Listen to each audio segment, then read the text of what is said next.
sorry I won't be able to get home to dinner again tonight. Forgot about the club meeting. Plenty in the refrigerator.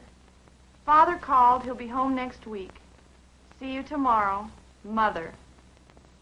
With each new year, the decisions become more complex, and sometimes they become mixed and entwined with emotions that distort and destroy the facts.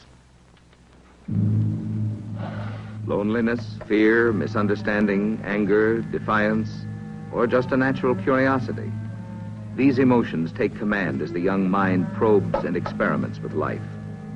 She is hungry and eager to grow into the cherished dream of adulthood. But that goal is unchanneled. The adult tools which are available symbolize for her the arrival into the grown-up world, a dream world where dependency is ended and loneliness can be conquered. And adding appeal to the situation, the unsupervised adolescent playing the make-believe role of adult easily finds companions to join in the game and perhaps introduce new rules. Narcotics addiction frequently follows a pattern of gradual use of different drugs. Often the introduction comes in the form of a goofball. These are barbiturates. Ones in common use are Seconal, Nembutal, and Luminol. These are legitimate medications when prescribed by a physician who understands their use and potential dangers. Barbiturates are sedatives and hypnotics with depressant effects. To help offset the sedative effect, barbiturates are sometimes taken in conjunction with amphetamines or pep-up pills such as Benzedrine and Dexedrine. These are opposites, and the body struggles to maintain a state of normal reactions.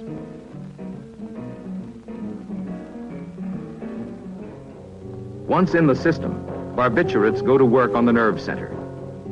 A dulling curtain shades reality. Thought becomes slow, confused, and judgment is defective. Emotions are unstable. The drug continues to work deeper into the nerve center. Walking lacks normal coordination. Other motor areas are dulled, and activity is confused.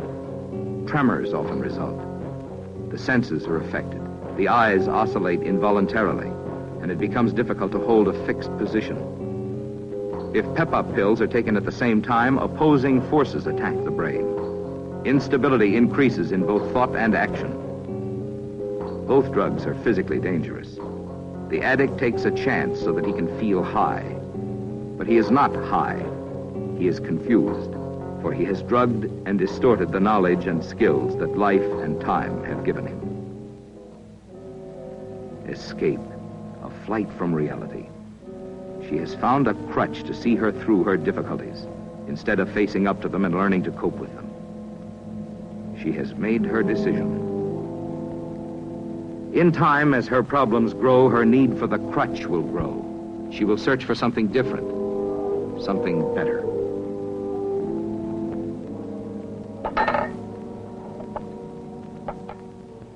Jive, marry, pot, tea. Technically, it's cannabis sativa. The common name, marijuana. Though often packed in real tobacco cans, this dangerous drug is easily distinguished from tobacco by its rough texture and greenish color. And the sticks, joints, or reefers, as the cigarettes are often called, are easily recognized alongside a tobacco cigarette. Marijuana is consumed in its own special way. It is not smoked by accident. Thus, the novice being taught how to use the drug by a pusher has made her own decision, and another step toward hell is taken. Marijuana enters the blood through the lungs. The drug is carried in the bloodstream to the brain. The effect comes quickly, with the drug attacking first the area in which learned behavior is stored. A cloud forms, hazing out the years of conscience, inhibitions, judgment. The user loses the protection of experience and common sense. The attack continues, moving in upon the area of the senses. Sight and sound and touch become distorted. With continued use, the drug will work deeper into the areas controlling the automatic body functions, and physical impairment follows. When smoking, the user is in an unreal world. He lives and reacts to illusions, to things as they appear to his clouded mind, and not as they really are. Dimensions and depth perception are greatly affected by this drug. A single step may appear as a cliff.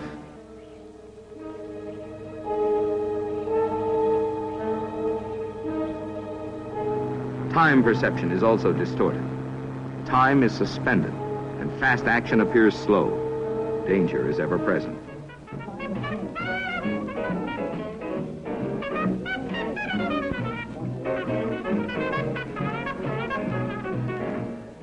Narcotics users form a tight and frightened society of their own. Their code is secrecy and suspicion.